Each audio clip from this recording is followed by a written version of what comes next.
Take a stroll through the heart of this city that we know so well. Charities and shops with stories to tell.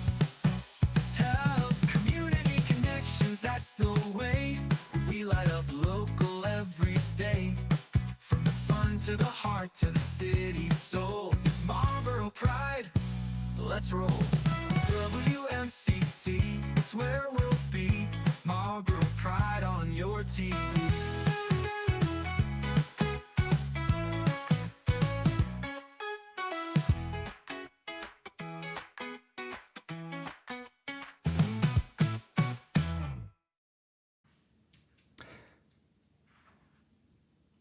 Hello, Marlborough. Thank you for tuning in to another live episode of Community Connections. As we get closer and closer to Thanksgiving and the whole holiday season is upon us, that is the main reason why I wanted to start this live weekday show, because a few years ago, we started doing a celebration of the nonprofits here in Marlborough. And there are a wealth of charitable organizations that are here to serve the community, making an impact in so many ways, some that we see all the time and some that might go unnoticed. And I'm really delighted to have a group here today that I'm not familiar with. And I'm so excited for you to have an opportunity to learn more about Birthright of Hudson Marlborough here on Community Connections. I'd like to welcome my guests to the show today. We have Rose Monty Johnson, Andrea Moreno, and Christine Lehane. Welcome to Community Connections. I'm so glad you're here. Thank you for inviting us. Be here. Yeah. So I think, Christine, you were the one that I was told I could go to first to tell me a little bit about the history of Birthright. My understanding is this organization started up in Canada, and it's had a long history here in Marlborough. Yes, that's correct. It was started in Canada, Toronto, Canada, in 1968 by a woman named Louise Summerhill. And she was a mother of 7. Her youngest children were twins, 4 years old. And she was a faithful Catholic woman and inspired, she felt, by God to provide support and friendship to pregnant women who were facing a difficult pregnancy, unexpected crisis pregnancy. She had very strong convictions about the dignity of motherhood and also the value of each child who had come from God. And so it was through her faith and from the Bible that she worked on this project for several years and was finally able to bring it to fruition, a place where women could come for friendship, where they would be welcomed. Louise said that the essence of Birthright is love, and she based everything on the principle that it's the right of every pregnant woman to give birth and of every child to be born. And she would have her volunteers and herself do this in a way that would be totally non-judgmental. The women would be accepted, they would be accompanied, and they would be helped to solve some of the practical problems that were distressing them at the time. And so we continue this service here in Marlborough today based on the same principles as she founded, and we've found them to be a wonderful way to work. We also do it at the remembering Rose Thoman, a woman from Hudson, who in 1976, which would be almost a decade after Birthright started in Canada, she brought a group of women together who had in common the spirit of caring and compassion for pregnant women and their babies. And she told them about Birthright, what she had found out, and how we could get started.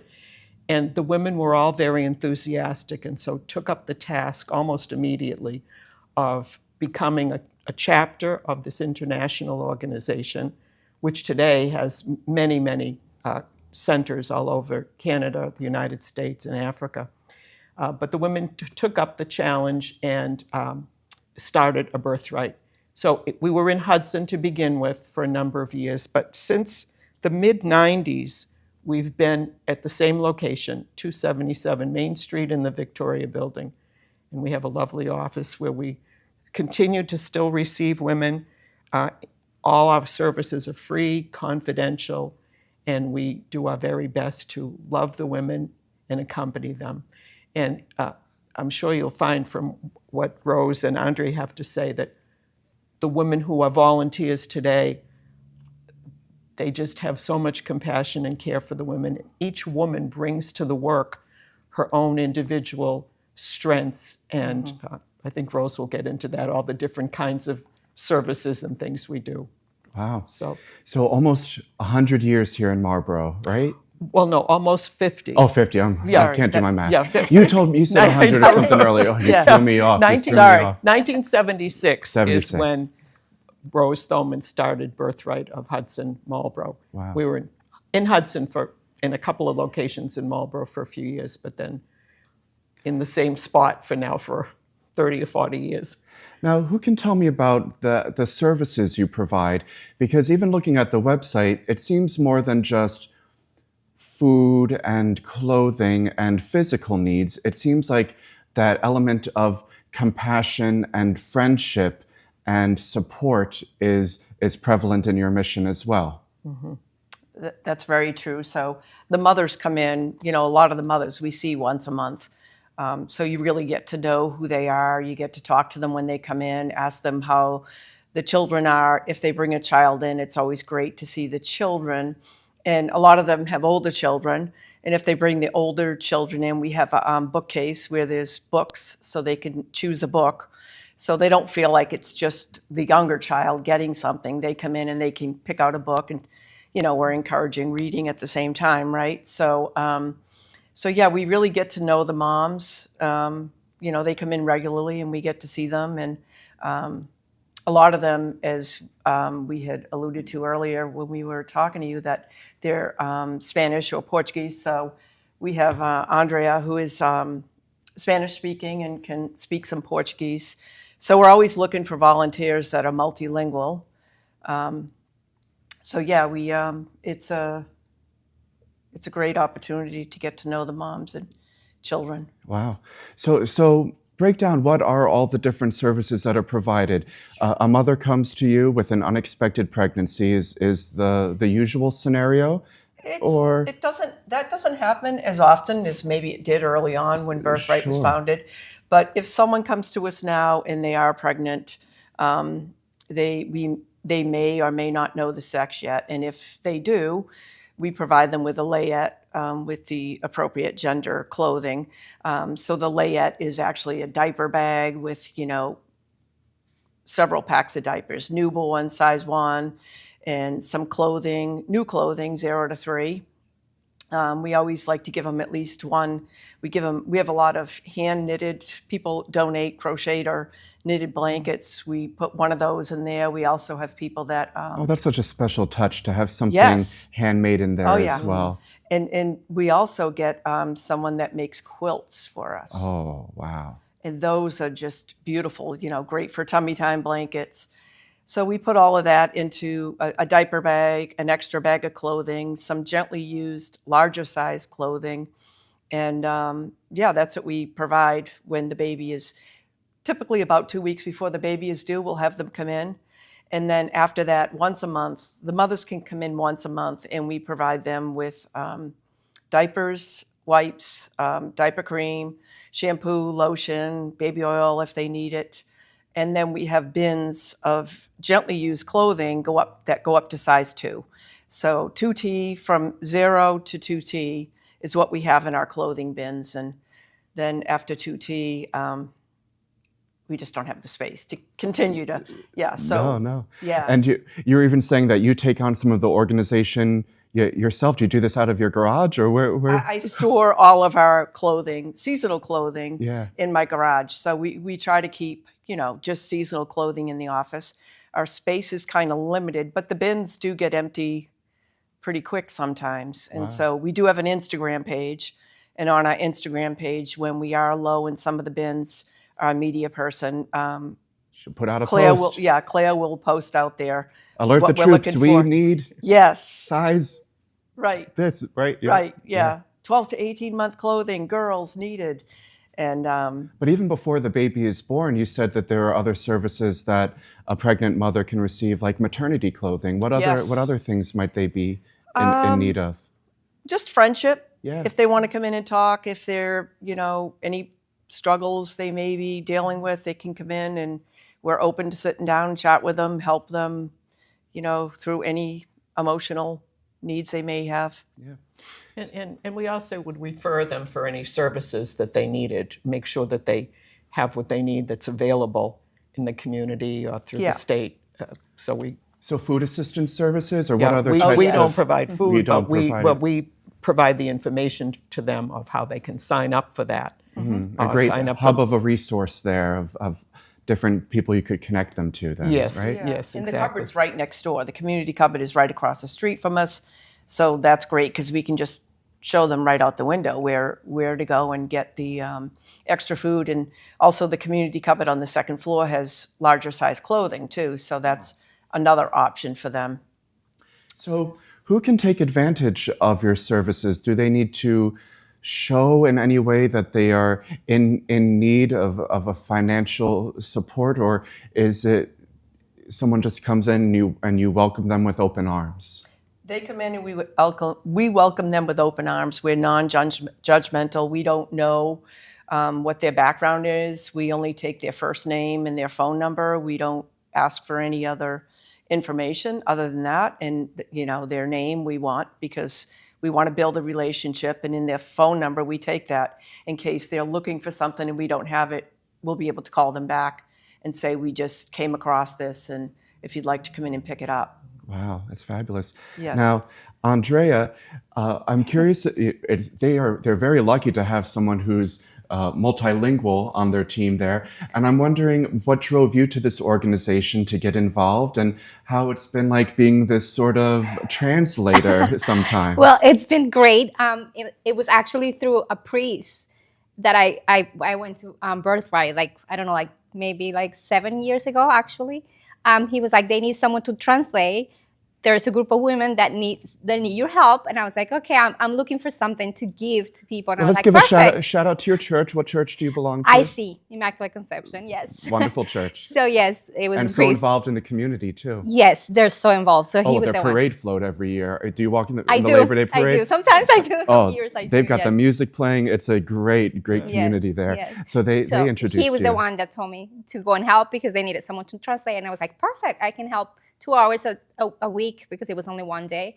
And then after that, I was like, anytime you guys need me, you can always call me. I'll translate anytime. So that's how I started doing it little by little. But yeah I love how I have met people there that now I became friends with because, it's just the way we are. I guess we get to know them and then we build a relationship, and then that's how we do it. Yeah. Well, I think the strength of any community group, period, is the relationships you form with each other and then with the people that you're serving as well. And just getting to know some of you just briefly before we went on, you could tell that there's a connection and a love here. Tell me about the environment of this volunteer group and how you all vibe with each other. Well, I'll start. It's always been a very loving group.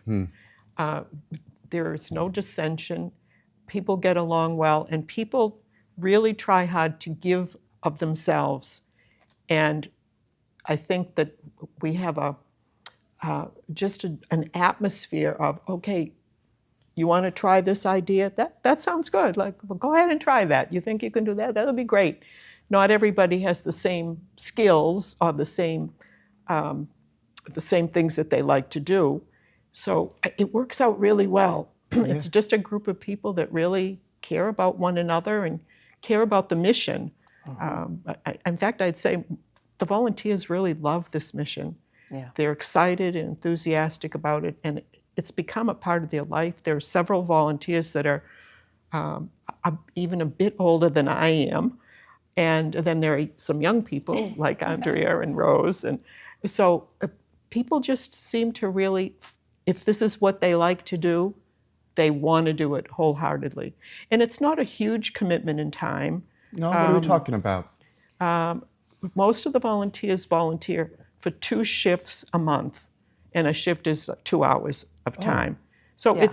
but there's lots of work that goes on outside of the office that has to happen, and people take responsibility for those things too, like the shopping that Rose talked about and making the layettes. There are 2 women that pretty much just make the layettes. I mean, they do other volunteer work in the office, but they're in charge of the layettes. So Yeah. they keep track of what do we need, how do we do it, and what goes in it, and they keep track of all of that. So they just really like to do that. There are several women that really love to shop, and one of them is doing the layettes.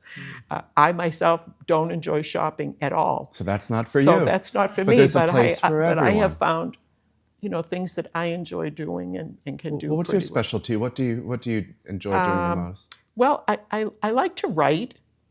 So as Rose mentioned, I do the Christmas letter now, and I like to respond to people in emails, and I like to write the thank you notes, and that's kind of one of my strengths. And I don't mind doing errands. I don't mind going and getting some things, but I don't enjoy having to shop all the time No. for clothes. So I don't have to. I can find things to do. I'm curious if any of you have some insight in how the needs of the Marlborough-Hudson community has changed over time, or even more recently, what are we seeing the need for the most if people are going to make a donation to you, or what do we see? A lot of diapers. A lot of Yeah, diapers. sizes 5 and 7. 7 Yeah. is very popular. But so our traffic has increased over, like last year, maybe we saw 30 clients a month. This year, we usually see at least 50.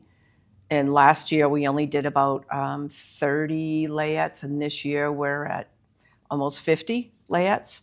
So we have a lot more traffic this year, the same amount of hours, volunteer hours. So, some nights the volunteer may have like 9, 10 women come in within 2 hours looking for, diapers, wipes, shampoo, lotion, gently used clothing, or maternity clothing. So, we go through a lot of diapers and a lot of, like I said, the layettes, So, Yeah. I might mention at this time too, since Rose talked about the hours and number of people that come in, if a woman contacts us and needs to meet privately, we can meet them outside of those hours that are open.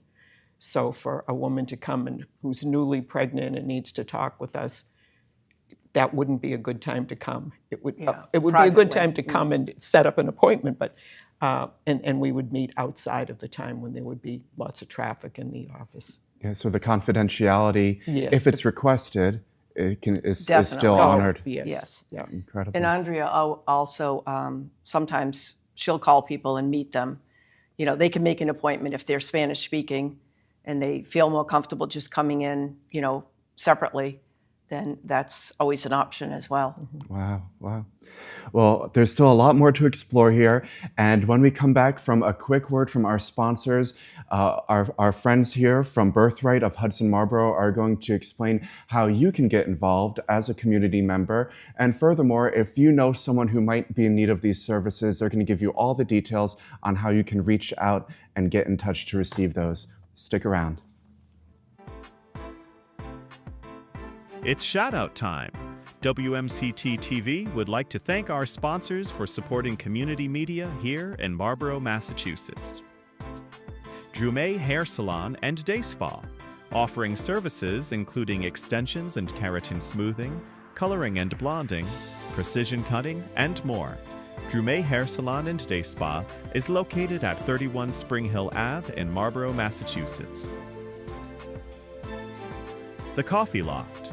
Coffee and community is their motto, as they serve up lattes, cold brew, tea, sandwiches, and pastries too. The Coffee Loft is open 7 days a week at 406 Lincoln Street, here in Marlborough. The Vin Bin, bringing you the best in wine, cheese, brew, and gourmet sandwiches for 20 years and counting. The Vin Bin is located at 91 Main Street in Marlborough.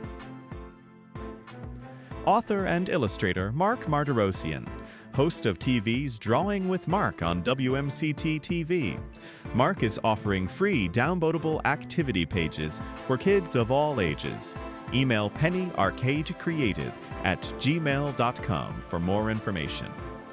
Leah Owen, marketing and business consultant. Leah's team members and partners share her belief that great organizations, from businesses to nonprofits and more, deserve to be seen, heard, and celebrated. From social media strategy to community events, this boutique marketing agency helps local brands and organizations grow with purpose and personality. And we're back after that word from our sponsors. Today I'm joined in the studio by Birthright of Hudson Marlborough. They're a nonprofit right here in the community doing a lot of work to serve mothers and their young children right here in Marlborough and Hudson. And one of my questions for you is, how can people get involved, and what does that look like to get involved with your group? Sure. Yeah, so we're located at 277 Main Street here in Marlborough. And if people want to get involved, we're always looking for new volunteers, especially multilingo. And so our office hours are Monday and Tuesday from 4 to 6. So it's just a 2-hour shift. And then we're open Thursday mornings from 10 to 12, and then Thursday nights from 6 to 8. So it's just a 2-hour shift, and you can do as much as you want beyond the shift. We're always looking for people to help with shopping, organizing, sorting clothes. Whenever we get the gently used clothing, we always take them home, clean them, launder them, bring them back. And so there's options to do that as well. Takes many hands. Yes. And people with new ideas too, because Yes. like we were discussing, things keep continuing to change and evolve. You just brought on someone who's doing your social media now on Instagram, Right. which is fabulous. Another way to reach the community and let them know that you're there. So there's opportunities for people of all different skill sets to get involved, right? Absolutely, yes. Yeah. Yes, and if anybody, it is the time of year where people want to make donations. If you want to make a donation to Birthright, as I said again, we're at 277 Main Street here in Marlborough. You can make a cash donation, or you could drop off diapers or clothing from 0 to 2T, and that would be great. Yeah. So how are you funded to do all? Did you apply for grants and different state assistance at all? Yeah, Or? no, we are zero funding from the state. Wow. And It's all based on community efforts. Yes, it's 100% donation. So we do 2 newsletters a year. Christine just finished writing the Christmas letter, so that will go out. It's in the mail. And we have about 150 people that we mail to. And so we do that Christmas letter, and then we do another letter for Mother's Day. And in that Mother's Day newsletter, we also, with their donation, they can request that we send Mother's Day cards to different moms. So we send out these beautiful Mother's Day cards along with, accepting their donation. So those are 2 of our big fundraisers. And other than that, it's we have some local churches that will do like a diaper drive, or we just had a baby shower in October for the month of life. And there's a church in Lowell that does like a Christmas tree giving for us too. And we get a lot of donations from that. Yeah. But it's all volunteer and all community contributions. yes. So I know I personally, I'd rather bring a physical donation than write a check anytime. Would you advise that I just go out and do my own shopping, or should I give you a call first and say, okay, I'm looking to pick up some things and let me know what you need, or does anything go at this point? We take anything. Anything goes, really. Yeah. We're always going to use it at some point, Absolutely. It's not going to go to waste. Absolutely, yes. So, yeah, and we encourage people. They can come and drop off their donation and see the office, so to see what we're really about. And Right. Do you do any fun volunteer get-togethers? Is there going to be a little Christmas party this year? we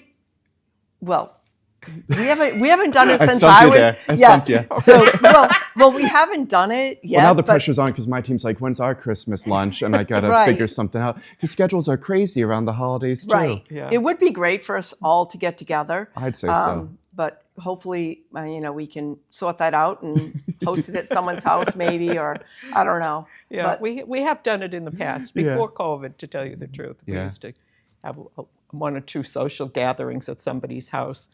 Now we still do meet a couple of times a year, but in the office for business, and we have some cookies and so forth. Yeah. But it's very hard to schedule something, as you just said, because everybody's so busy. Absolutely. So we haven't done that. We've really focused on our clients and the mothers and babies and doing things for them. Right. Andrea, I'm hoping that maybe you could share the message of the organization with the Spanish-speaking population who might be tuning in. Sure. So, las horas de la oficina son los lunes y martes de 4 a 6 y los jueves de 10 a 12 y en la tarde de 6 a 8. Esperamos donaciones de pañales, también los esperamos con los brazos abiertos para que vengan las mamás que necesiten ayuda con sus bebés. Sounded great to Sounds, me. right, it sounded perfect. It was in Spanish. Do you speak a little Portuguese too? A little bit. A little bit. Yeah, just a little bit. But I try to help people that go there and speak Portuguese. I mean, I feel like they understand more than what I do, but I try to help them. And I feel like they feel more comfortable with me, even though I don't speak Portuguese. Because I speak Spanish, they're like more comfortable talking to me. That's true. Yeah. And you're saying if you could have one volunteer who spoke another language, they would speak? Creole. Creole. Creole. Yes. Wow. We do get people with Creole, but the women that come in that speak Creole, some of them can understand Spanish. And when we are in the office and we don't have a translator, we use Google Translate.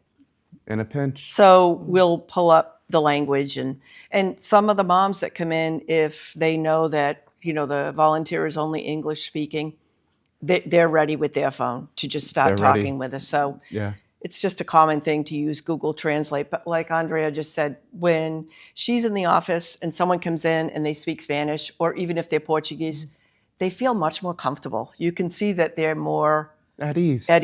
yeah, because they feel like they're not, Yeah. they're Well, comfortable.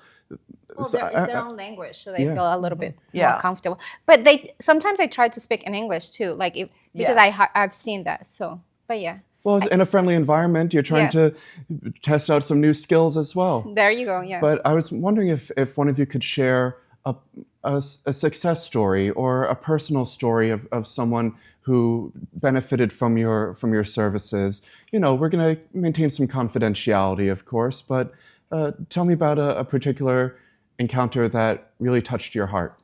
Well, for me, it was a person that I met 7 years ago. She only had one baby and she was pregnant. She just moved to Massachusetts and she didn't have anyone. So we helped her with diapers and now we became friends and now she has 7 kids. So I've seen her so many times in the past 7 years. So I feel like that has helped me a lot to keep going because I feel like I got to know people and I Yeah. get to see them again. So, And you get to see them hopefully thrive. yes, totally. Now, yeah, they're a much better place right now. So yeah. That's wonderful. Well, thank you so much, Mike. I'm going to have you put up that graphic one more time with that information. So if anyone is looking to get these resources, all of the information is on the screen right now, the phone number, the address, and you're just a phone call away. Do you accept walk-ins as well, or do you prefer people give you a call first? No, that's usually what it is, walk-ins. usually a They know walk-in. our hours. Yeah. They know we're there 4 to 6, 4 to 6, 6 to 8, 10 to 12. So they're on a schedule. Like, there's some women that, it's almost 30 days to the day and they come in. That's how you get to know them because they come on the same day. And if you're the volunteer on that day, so Yeah. so it's all walk-in. And if you want to make an appointment, you can certainly call, leave a message. But We're the not door's out- open. Open door Yes. policy over here. Absolutely. Lovely. Do I have a minute to You mention? sure do. that there's also a national website, birthright.org, and people can access that also for 24 hours a day to be able to have someone reach out to them if they need to speak with someone, because we're not in our office all the time. No. And then to get to the local Marlborough chapter here, Marlborough Hudson, it's birthright.org/Marlborough, spelled the long way. Yes, OUGH. That's correct. I don't know why they have two different spellings. I don't either. Old-fashioned things. The Nissan is Marlborough Nissan with an O. Who knows? Yeah. We'll never Right. know. We'll never Right. know. Thank you so much for joining me today and giving our community an opportunity to hear more about your mission. Hopefully you'll get some more volunteers. And of course, you're always there to provide the services that you've been providing for all of these years. Yes. That's right. Thank So- you. Thank This you was a so much, great Ryan, for opportunity. having Thank us. you so My much. pleasure. Thank you. My Yeah. pleasure. Well, that brings us to the end of another episode of Community Connections.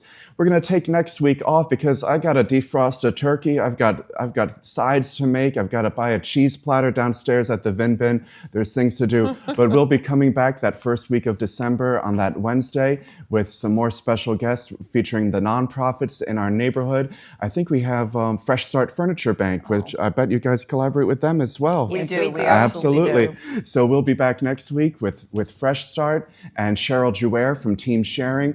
Amazing resources here in Marlborough that I'm so thrilled to be able to continue sharing with you. I'm Ryan Maliar. Take care.